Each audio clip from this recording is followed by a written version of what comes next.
Hello everyone, this is Vishnu.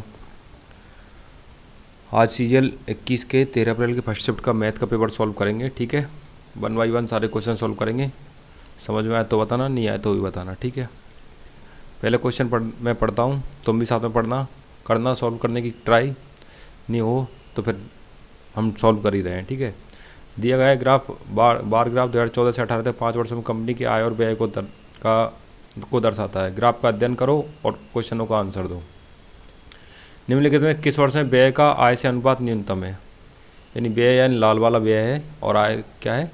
ये blue वाला आय है। तो देखो यहाँ पे कितना है। सबसे पहले हम 2014 की बात करेंगे। 175 और डिवाइड करेंगे 225 से। ठीक है, पेन को बारीक कर लेता हूँ। 25 कटेगा 7 बार, 25 कटेगा 9 बार, ये 7/9 हो गया। दूसरा है 2018 का, पहले 2016 का करेंगे हम ना। 275 और डिवाइड करेंगे 325 से। ये कितना हो गया? 25 गुना 11 और 25 गुना 13, ये 11 बार कटा, ये 13 बार, 11/13। फिर 2017 का, ठीक है, 300 डिवाइड बाई 350, ये 25 गुना 12 और ये 25 गुना 14, ये 6/7 हो गया। ठीक है, फिर उसके बाद आता है 2018 का 325 डिवाइड बाई 350, 13 और ये 14। ठीक है, अब आप बताओगे 7/9, 11/13 और 12/14 और 13/14, इनमें से कौन सा है जो न्यूनतम है? तो 12/14, 13/14 में से कौन सा न्यूनतम है? आप बोलोगे 12/14 हो गया। ठीक है, तो ये तो हट गया। 14 गुना 11, इन तीनों में से कौन सा है?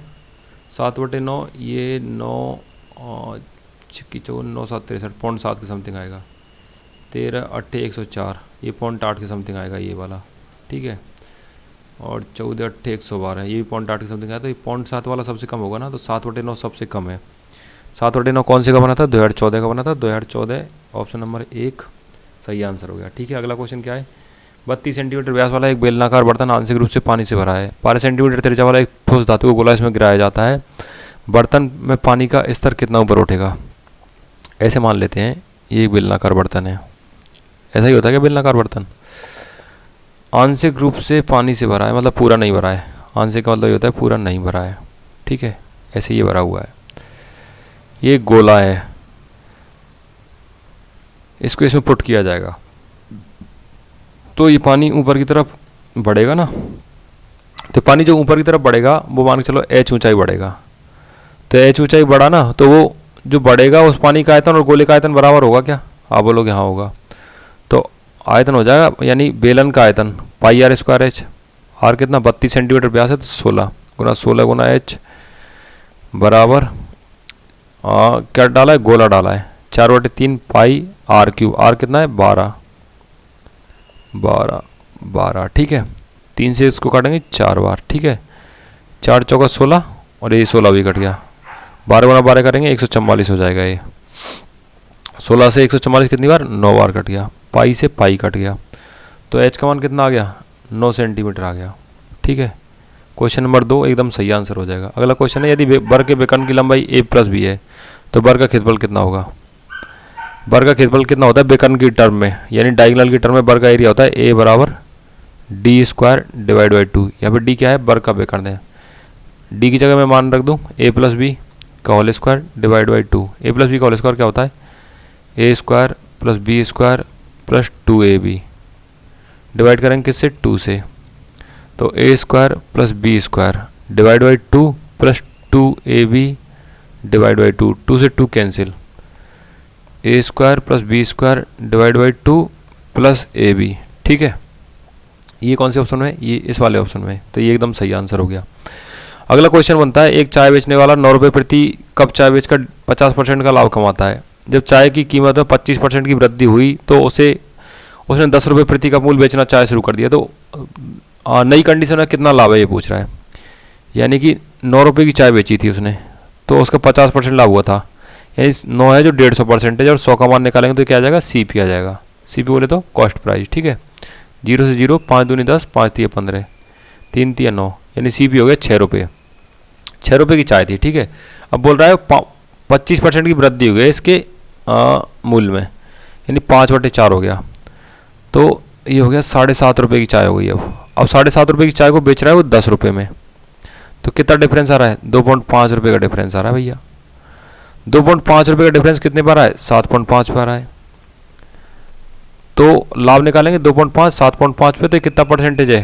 पॉइंट से पॉइंट कैंसिल किया, 25 थी 75, यानी 100/3%। 100/3 का मतलब 33.33% होता है, ठीक है।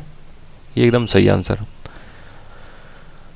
अगला क्वेश्चन है 4 आदमी और 6 लड़के किसी काम को 8 दिन में कर सकते हैं, 6 आदमी और 4 लड़के उसी काम को 7 दिनों में कर सकते हैं, तो 5 आदमी और 4 लड़के कितने दिन में करेंगे? तो सबसे पहले हम इनकी एफिशिएंसी निकालेंगे। कैसे? ऐसे निकालते हैं, 4 आदमी यानी 4 मैन, 6 लड़के 6 बॉय, 8 दिनों में कर सकते हैं। 6 मैन प्लस 4 बॉय करते हैं 7 दिनों में, ठीक है।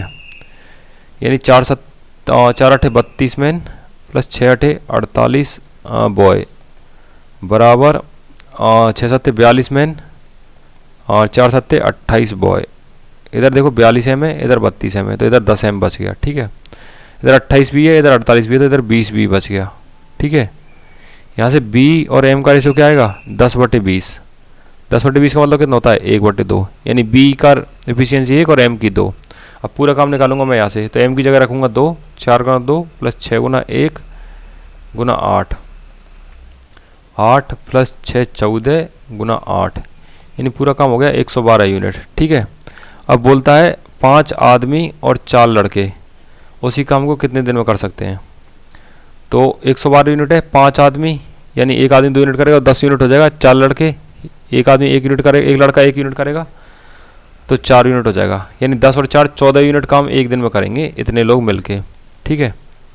5 आदमी, आदमी की जगह मैं 2 यूनिट लगाऊंगा क्योंकि 2 एफिशिएंसी थी। 4 लड़के एक जगह लगाऊंगा, तो 14 यूनिट काम एक दिन में करेंगे। तो 112 यूनिट को करने को कितने दिन लगेगा? तो 112 यूनिट में 14 यूनिट का भाग दे देंगे, ठीक है। कितने लगे? 8 दिन लगेंगे, ठीक है। 8 दिन ऑप्शन नंबर 2 में है। तो खटाक से क्वेश्चन का आंसर पलकों में आपके चरणों में आके लेट गया है, ठीक है। एबीसी एक व्यवसाय शुरू करते हैं, एक कुल पूंजी का 33.3%। 33.3 का फ्रैक्शन आपको पता होना चाहिए, 1/3 होता है। शेष पूंजी का, बी शेष पूंजी का 25% है, 25% का फ्रैक्शन 1/4 होता है। सी शेष पूंजी को निवेश करता है, यदि वर्ष के अंत में कुल लाभ 2,19,000 है तो ए का हिस्सा कितना है? और देखो 3 और 4 12, 3 चौका 12 होता है ना, तो मैं मान लेता हूँ पूंजी 12 थी, 12 का 33% यानी 4 ए ने निवेश किया, बच गया कितना? 8, 8 का 25% यानी 2 बी ने निवेश किया, 4 2 6 और बच गया 6। ये किसने निवेश किया? ये सी ने निवेश किया, ठीक है। काटा पीटी कर लूँ, 2 से कटेगा 2 बार, 2 से कटेगा 1 बार, 2 से कटेगा 3 बार, 2 1 3 3 हो गए, ठीक ना। यानी अब ए का पार्ट निकालना है, तो ए के टोटल राशि 2,19,000 है, टोटल अनुपात कितना है? 6 है, और ए की अनुपात कितना है? 2 है, तो इससे मल्टीप्लाई कर देंगे, 2 तिया 6, 2,19,000 में 3 का भाग दोगे तो 73,000 आंसर हो जाएगा, ठीक है। अगला क्वेश्चन बनता है 73,000 कौन सा वाला ऑप्शन है? ऑप्शन नंबर डी है।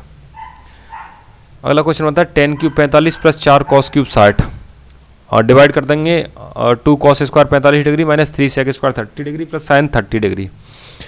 वैल्यू पुट करनी है, आंसर निकालना है, और कुछ नहीं करना है। 10 45 का मान 1, 1 की घात 3 का मतलब 1 ही होता है, ठीक है। 4 कॉसेक कॉस 60 का मान 1/2, 1/2 की घात 3 करनी है, ठीक है।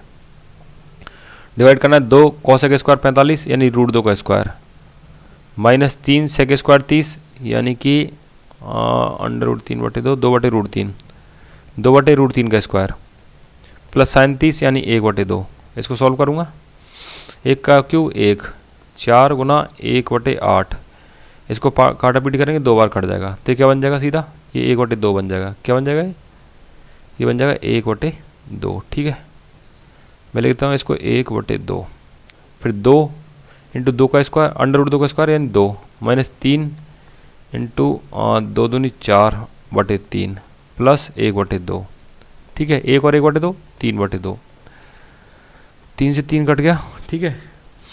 4 और यहाँ पे भी -4 और ये 1/2 ऐसे कैसे प्लस 1/2, 4 से 4 कैंसिल, तो 3/2 डिवाइड करना है 1/2 से, 2 से 2 cancel, 3 answer, 3 option number C होगा। ठीक है, अगला क्वेश्चन क्या है, 20 सेंटीमीटर व्यास वाले वृत्त में जीवा ए बी और सी डी एक दूसरे के समांतर हैं। बी सी व्यास है, ए बी वृत्त के केंद्र से 6 सेंटीमीटर दूर है, तो सी बी और सी डी की लंबाई याद कीजिए। ऐसे बोल रहा है, ऐसे कोई वृत्त है ऐसे करके। ठीक है, ए बी और सी डी एक दूसरे समांतर है, बी सी व्यास है, यानी ये व्यास है। अगर ये व्यास है और ये एक दूसरे के समांतर हैं तो ये जीवा है ना, दोनों केंद्र से बराबर दूरी पर होंगी। अब इसकी दूरी है केंद्र से 6, तो इसकी भी 6 होगी। व्यास 20 है तो त्रिज्या 10 होगी, यहाँ से यहाँ तक त्रिज्या 10 हो जाएगी ना। ये 6 10 है तो पाइथागोरस ट्रिपलेट से 8 हो जाएगा। ये 8 है तो ये भी 8 होगा, ये 8 और ये भी 8, और 8 और 8 कितना, 16 सेंटीमीटर। ठीक है, ये ऑप्शन नंबर 2 हो गया। निम्न पाई चार्ट प्रतिदिन बेचने वाले वनीला केक और चॉकलेट केक की कुल संख्या प्रतिशतवार विवरण दर्शाता है। एक सप्ताह में बेचे गए कुल केक की संख्या 10,500 है। पाई चार्ट का अध्ययन करें, क्वेश्चनों का आंसर दें। शुक्रवार को बेचे गए वनीला केक और चॉकलेट केक का बिक्री का अनुपात है 4:3, यानी जितने बेचे गए उनमें से 4 वनीला केक और 3 चॉकलेट केक बेचे गए। यदि एक वनीला केक का मूल्य 9 रुपये है और एक चॉकलेट केक का मूल्य 10 रुपये है, तो शुक्रवार को सभी वनीला केक और चॉकलेट केक को बेचने से कितने रुपए कमाए गए या कितनी राशि अर्जित करी गई, ये पूछ रहा है। सबसे पहले हम नंबर निकालेंगे, कितने केक बेचे गए, यानी 10,500 है, उसका 10% शुक्रवार को बेचे गए हैं, यानी 1,050 बेचे गए हैं। ठीक है, इसको 4 और 3 के रेशो में तोड़ेंगे तो ये हो जाएगा 600 और ये हो जाएगा 450। अब वनीला केक का मूल्य है 9 रुपये, तो इसको 9 से गुना करेंगे, और इसका मूल्य है 10 रुपये, तो इसको 10 से गुना करेंगे। ये 5400 रुपये का हो जाएगा, ये 4500 रुपये का हो जाएगा। 5400 प्लस 4500 कितना, 9900 रुपये। ठीक है, 9900 रुपये ऑप्शन नंबर बी में है, तो बी ऑप्शन एकदम आपका सही आंसर हो जाएगा। ठीक है, अगला क्वेश्चन, 120 सेंटीमीटर की ऊंचाई पर उड़ने वाली पतंग एक डोरी से जुड़ी हुई है जो खेते से 60 डिग्री का कोण बनाती है। तो डोरी की लंबाई याद कीजिए, यानी ये पतंग यहाँ पर उड़ रही है, ये ऊंचाई दी हुई है 120 मीटर, मीटर नहीं लिख रहा मैं इधर ना। यहाँ पे कोई बंदा है या बंदी है, खेते पे खड़ा है, वहाँ से कौन बना रहा है 60 डिग्री, ये 60 डिग्री है, तो ये 120 है तो ये 40√3 होगा। बोलो कैसे होगा, तो एक बार मैं बता ही देता हूँ। ठीक है, इसको मैं x मान लूँ, 1 सेकंड के लिए इसको x मान लिया, ये 120 होगा, ये x होगा, और ये 60 डिग्री होगा। तो इसमें और इसमें tan थीटा लगा सकते हैं, यानी tan 60 डिग्री बराबर क्या होता है, परपेंडिकुलर अपॉन बेस। परपेंडिकुलर कितना है 120, बेस कितना है x, tan 60 की वैल्यू कितनी होगी, √3 होगी। √3 बराबर 120/x, तो x बराबर क्या होगा 120/√3, इसका मान 40√3 हो जाएगा। तो 40√3 ऐसे आता है, tan थीटा लगा के इसमें ना। ठीक है, हमारे पास बेस आ गया, परपेंडिकुलर आ गया, लेंथ निकालनी है हाइपोटेनियस की, यानी कर्ण की। तो कर्ण में 90 डिग्री का पाइथागोरस ट्रिपलेट लग जाएगा, तो क्या लगेगा, यानी 120 का स्क्वायर प्लस 40√3 का स्क्वायर। 120 का स्क्वायर 14,400, 40√3 का स्क्वायर 4,800, ये हो जाएगा 19,200।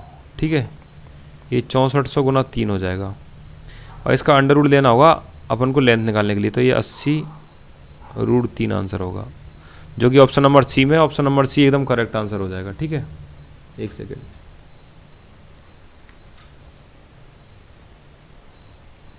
ठीक है, समझ में आया होगा। अगला क्वेश्चन ट्राई करें। अगला क्वेश्चन है 5 sin theta minus 4 cos theta बराबर 0 दिया हुआ है। तो ये जो दिया हुआ है 5 sin theta plus 2 cos theta बटे 5 sin theta plus 3 cos theta, इसका मान निकालना है। यानी कि कहाँ गया, 5 sin theta minus 4 cos theta बराबर 0 है, तो 5 sin थीटा बराबर हो जाएगा 4 cos थीटा, और यहाँ से sin थीटा बटे cos थीटा का मान निकालना है। ये होगा 4/5, और sin थीटा की जगह लिखेंगे हम इस वाले समीकरण में 4, और इस वाले और cos की जगह लिखेंगे 5, यानी 5 गुना 4 प्लस 2 गुना 5। ठीक है, 5 गुना 4 प्लस 3 गुना 5, 5 चौका 20 और 2 पंजे 10, यानी 30 हो गया ये, और ये 35 हो गया। 5 31, 5 7 35, यानी 6/7 हो गया, जो ऑप्शन नंबर 1 में है। ठीक है भाई जी। अगला क्वेश्चन है, पाई चार्ट दिया हुआ है, 2 परिवार दिए हुए हैं, ए और बी। ए 50,000 खर्च करेगा और बी करेगा 75,000। तो बोल रहा है दोनों परिवारों के मासिक व्यय को एक साथ जोड़ दिया जाए, यानी 50,000 75,000 को जोड़ दिया जाए तो 1,25,000 हो जाएगा। तो दोनों परिवारों के मनोरंजन पर होने वाले व्यय, दोनों परिवार के कुल मासिक व्यय का कितना प्रतिशत होगा। देखो पहले ए का मनोरंजन पर कितना व्यय हो रहा है वो देखेंगे हम ना। ए का एंटरटेनमेंट पर, एंटरटेनमेंट पर ही हो रहा है ना, एंटरटेनमेंट पर 10% हो रहा है, यानी 50,000 का 10% कितना होता है, ये 5,000 होता है। ठीक है। अब बी परिवार का, एक सेकेंड, बी परिवार का कितना हो रहा है एंटरटेनमेंट पर, 75,000 गुना 12/100, ये हो रहा है 9,000। और दोनों मिला कितना हो रहा है, 5,000 प्लस 9,000, ये होगा 14,000। बोल रहे 14,000 है ना, वो इन दोनों के मासिक व्यय, कुल मासिक व्यय कितना हो रहा है, 50 और 75, 1,25,000 होता है, आपको पता ही है। इसका कितना परसेंटेज है, तो परसेंटेज निकालने के 100 से मल्टीप्लाई, 2 0 से 2 0, 0 से 0, 125 गुना 11, 13 से 75, तो 11 पॉइंट कुछ आएगा। तो 11 पॉइंट कुछ कौन सा ऑप्शन है, ऑप्शन नंबर डी है। लगभग में बताना है तो 4 नंबर आंसर सही हो जाएगा, 11%। 400 कर्मचारी वाली एक फैक्ट्री में पुरुष कर्मचारी की संख्या व महिला कर्मचारी की संख्या का अनुपात है 5:3। फैक्ट्री में 87.5% नियमित कर्मचारी यानी रेगुलर एम्प्लॉई है, 92% पुरुष कर्मचारी नियमित हैं। तो नियमित महिला कर्मचारियों का परसेंटेज पता करना है। टोटल कर्मचारी 400, इनको 5 और 3 में तोड़ेंगे। ठीक है, मेल है ये फीमेल है, मेल का रेशियो 5 और फीमेल का है 3, तो मेल हो जाएंगे 250, फीमेल हो जाएंगे 150। ऐसे तोड़ना आपको आना चाहिए। ठीक है, कैसे होता है, 400 अनुपात कितना है, 8 अनुपातों का योग, 5 वाले का पता करना है तो 5 से गुना, ये हो जाएगा 50 8 400, 250, 8 3 से गुना, ये हो जाएगा 150। ठीक है, ये 250 ये 150। 92% पुरुष कर्मचारी हैं, यानी इसका 92%, ये होगा 230। कैसे निकालोगे, 250 इंटू 92 डिवाइड बाई 100, ये 2 बार, ये 5 बार, ये 46 बार, तो ये हो जाएगा 230। ठीक है, ये 230 हो गया। और 87 पॉइंट यहाँ से बोल रहे हैं 87.5% है ना, वो रेगुलर एम्प्लॉई है, तो 400 का 87.5 होता है 350। 350 में 230 ये हो गए, तो कम कितने रह गए, 120, यानी 120 फीमेल एम्प्लॉई हैं जो रेगुलर होंगे। तो पूछ रहा है फीमेल एम्प्लॉई जो रेगुलर है वो परसेंटेज कितना है फीमेल एम्प्लॉई का, यानी 120 150 का कितना परसेंटेज है। क्या पूछ रहा है आपसे, 120 150 का कितना परसेंटेज है, ऐसे पूछ रहा है। ठीक है, तो परसेंटेज निकालना हमको आता ही है अच्छे से। तो यानी 120 डिवाइड करेंगे 150 से, मल्टीप्लाई करेंगे 100 से, 0 से 0, यानी 1200/15, यानी ये हो जाएगा 80%। 80% कौन से ऑप्शन में, ऑप्शन नंबर 1 में है। ठीक है, अगला क्वेश्चन बोलता है 9 अंकों वाली संख्या ये जो 36 से पूर्णतः डिवाइडेड है, तो y के अधिकतम मान के लिए आपको 10x² माइनस 3y² का मान पता करना है।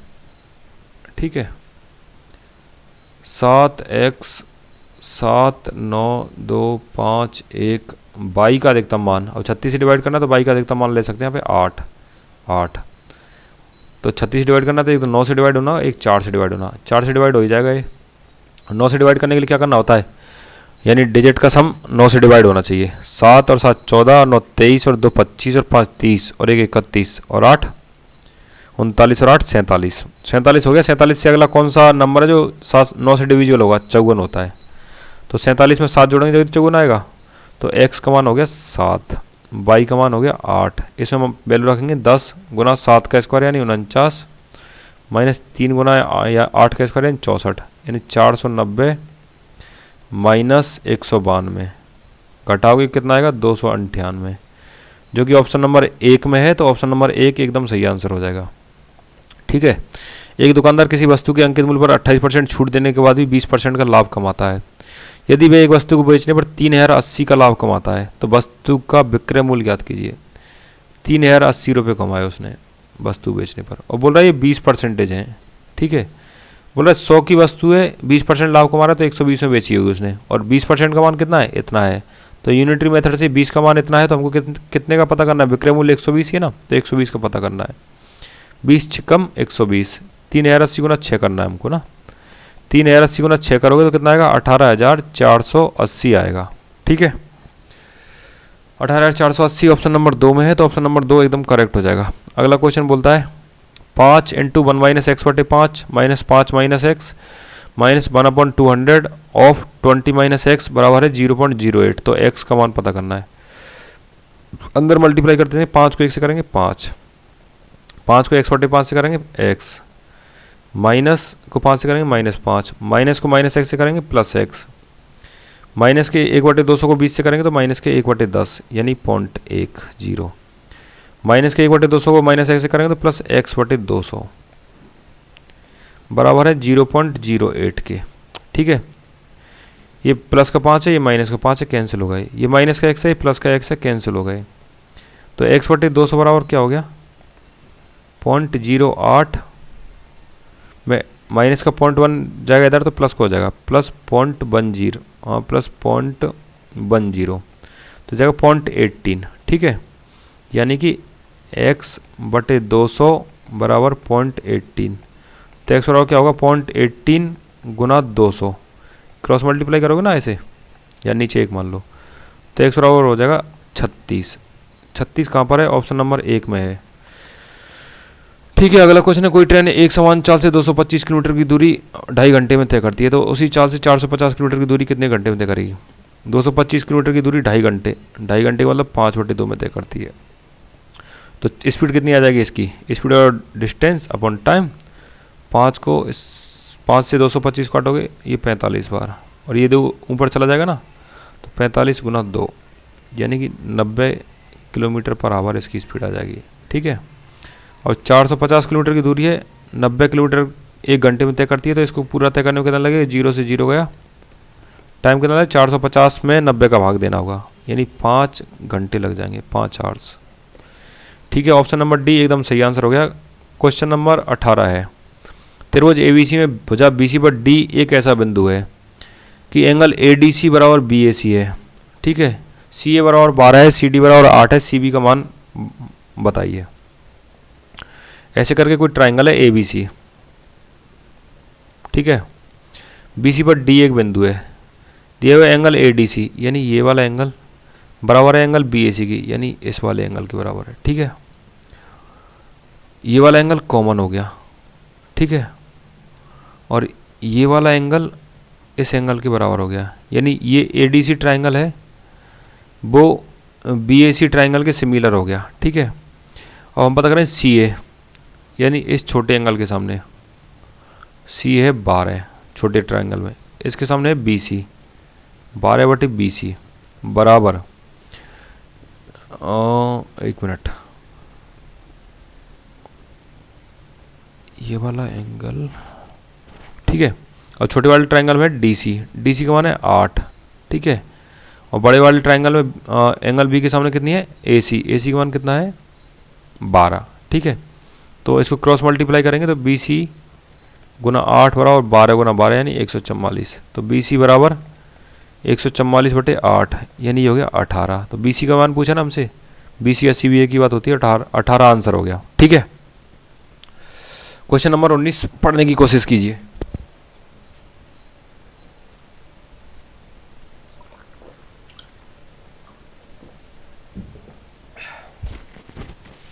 पांच संख्या का औसत 30 है, यदि उनमें से एक संख्या निकाल दी जाए तो औसत 31 हो जाता है। 5 संख्या का औसत है 30, 5 संख्या का एवरेज कितना है 30, तो 5 संख्या का सम कितना होगा, यानी योग कितना होगा, तो 30 गुना 5 होगा। 30 गुना 5 क्या 150 होता है क्या, यानी 5 संख्या का योग है 150, और इनमें 4 संख्या का योग कितना है, 4 संख्या का औसत है 31, तो 4 संख्या का योग कितना होगा 4 गुना 31 यानी 124। ये 5 संख्या का योग है, ये 4 संख्या का योग है, एक संख्या जो हटाई वो क्या होगी, इन दोनों का डिफरेंस होगी, यानी 150 माइनस 124 यानी कि 26 होगी। 26 ऑप्शन नंबर 1 में है, तो सही हो गया ऑप्शन नंबर 1। ठीक है, क्वेश्चन नंबर 20 है x + y + z बराबर 18, x y z बराबर 81, x y + y z + z x बराबर 90। तो वैल्यू पता करनी है x³ + y³ + z³ + x y z की ना। तो x आपको फॉर्मूला पता होगा, x³ + y³ + z³ - 3xyz बराबर x plus Y plus Z, multiply करना होगा X plus Y plus Z के होल स्क्वायर से, minus 3xy plus Y Z plus Z X. ठीक है, इसकी वैल्यू हमको पता नहीं है, इसकी वैल्यू हमको पता है, तो इसको मैं ऐसे कैसे लिखूंगा? ठीक है, x cube plus Y cube plus Z cube minus 3 गुना 81 यानी 243 बराबर x plus Y plus z यानी 18, x plus Y plus z का होल स्क्वायर है यानी 324 माइनस 3 गुना x y y z z x 90। ठीक है, ये 18, ये 324 माइनस 270 यानी 18 गुना 54, ये हो गया 972। ठीक है, x cube plus Y cube plus Z cube minus 243 बराबर 972, X cube plus Y cube plus Z cube क्या हो जाएगा? इस माइनस 243 को इधर ट्रांसपोज करेंगे तो 972 प्लस 243, ये हो गया 1215। अब हमको इसकी वैल्यू चाहिए क्या? नहीं, इसमें एक्स वाई जेड और जोड़ना है, तो मैं भी यहाँ पे एक्स वाई जेड जोड़ दूँ क्या? अब यहाँ पे एक्स वाई जेड जोड़ूंगा तो यहाँ पे भी एक्स वाई जेड की वैल्यू जोड़नी पड़ेगी, जो कितनी है? 81 है, तो क्या 1296 हो जाएगा क्या? आप बोलोगे हाँ हो जाएगा। तो 1296 ऑप्शन नंबर 1 में है क्या? तो ऑप्शन नंबर 1 एकदम 100% सही आंसर है। ठीक है, 4 संख्या हैं, 13 A B C अलग अलग हैं चारों।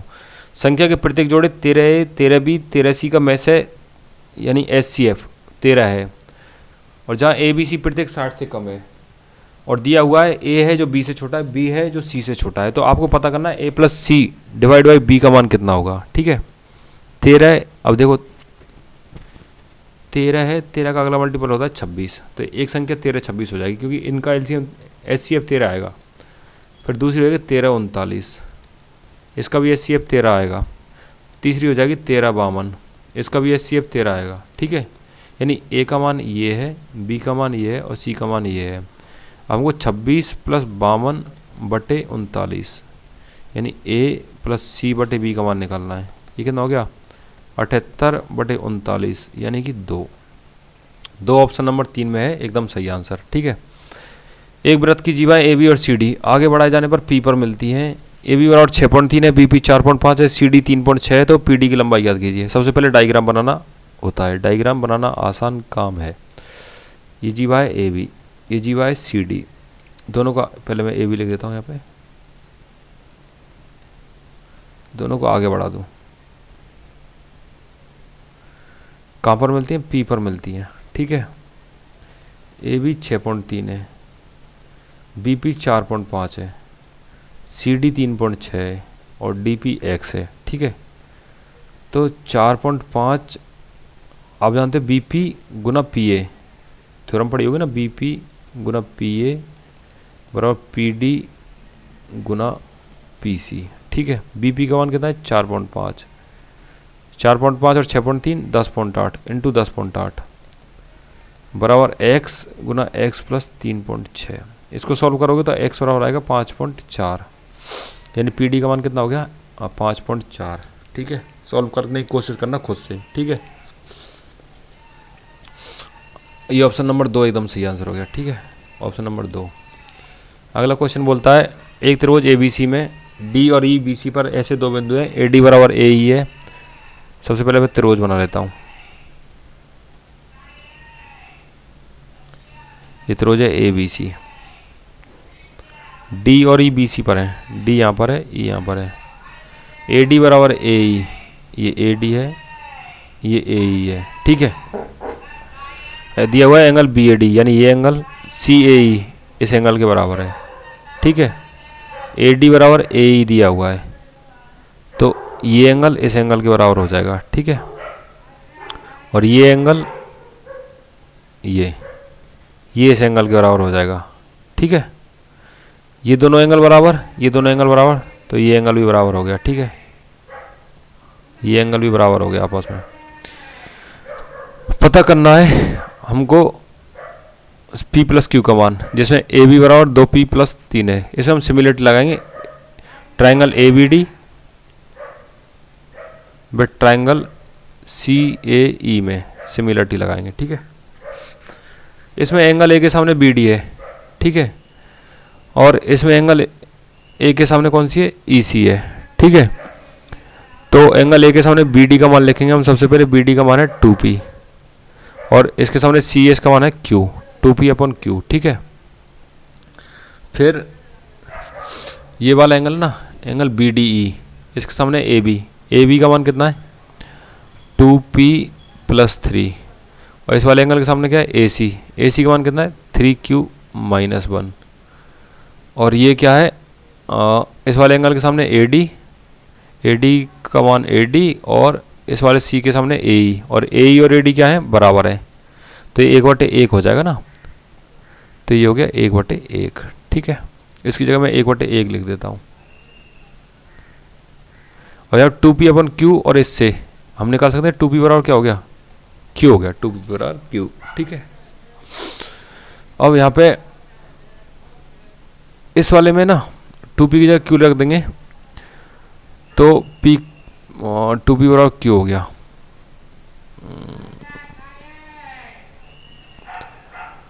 अब इस वाले इक्वेशन में 2p की जगह q रखूंगा मैं ना, 2p की जगह रखता हूँ मैं q, यानी q+3 बराबर 3q-1 बराबर 1/1 हो जाएगा, यानी q+3 बराबर 3q-1, ये 3q ये q यानी 2q, ये -1 इधर जाएगा तो 4, तो q बराबर कितना हो गया 2 हो गया। q बराबर 2 है तो p बराबर कितना हो गया 1 हो गया, यहाँ पे रखने से ना, यहाँ पे मैं रखूँगा 2p बराबर 2 तो p बराबर 1 ना, तो p बराबर 1 q बराबर 2 और p+q का मान पता करना है, यानी 2+1 पता करना है। 2+1 3 होता है जो ऑप्शन नंबर बी में है, ऑप्शन नंबर बी एकदम सही आंसर हो जाएगा। किसी राशि पर साधारण ब्याज राशि का 1/4 है, यदि प्रति वर्ष ब्याज की दर वर्षों की संख्या की 4 गुनी है तो ब्याज की दर में, यदि ब्याज की दर में 2% की वृद्धि होती है तो 5,000 रुपये पर 3 वर्ष के लिए साधारण ब्याज कितना होगा।